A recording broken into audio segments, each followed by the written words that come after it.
The Lord be with you. I'm Deacon Keith Fournier, and our first reading is from the first book of Samuel. Saul thereupon took 3,000 men selected from all Israel and went in search of David and his men east of the rocks of the mountain goats. He came to the sheepfolds along the route where there was a cave and went in to cover his feet. Now David and his men were sitting in the recesses of the cave. David's men said to him, "Today is the day of which Yahweh said to you, I shall deliver your enemy into your power. Do what you like with him." David got up and, unobserved, cut off the border of Saul's cloak. Afterwards, David reproached himself for having cut off the border of Saul's cloak. He said to his men, "Yahweh preserved me from doing such a thing to my Lord as to raise my hand against him, since he is Yahweh's anointed." By these words, David restrained his men and would not let them attack Saul. Saul then left the cave and went on his way. After this, David too left the cave and called after Saul, "My Lord, King." Saul looked behind him, and David, bowing to the ground, prostrated himself.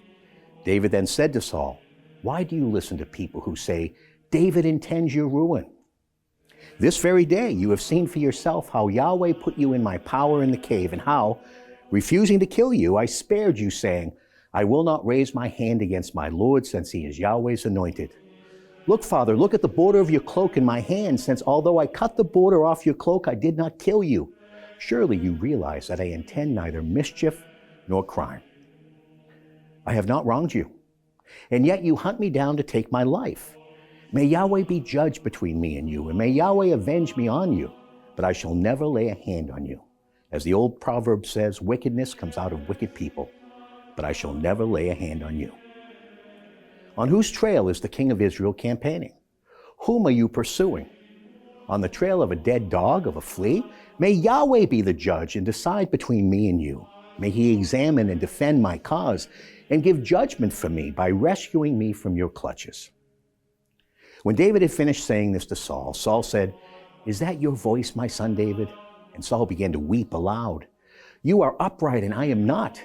He said to David, "Since you have behaved well to me, whereas I have behaved badly to you. And today you have shown how well you have behaved to me, since Yahweh had put me in your power, but you did not kill me. When a man comes on his enemy, does he let him go unmolested? May Yahweh reward you for the good you have done me today. Now I know that you will indeed reign, and that the sovereignty in Israel will pass into your hands." In our response, from Psalm 57. I call to God the Most High, to God who has done everything for me. May he send from heaven and save me, and check those who harry me. May God send his faithful love and his constancy.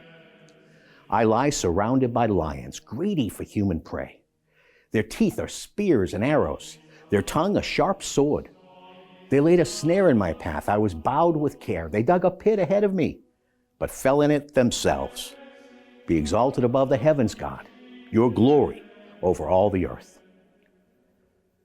A reading from the Holy Gospel according to St. Mark. Jesus now went up onto the mountain and summoned those he wanted. So they came to him, and he appointed 12.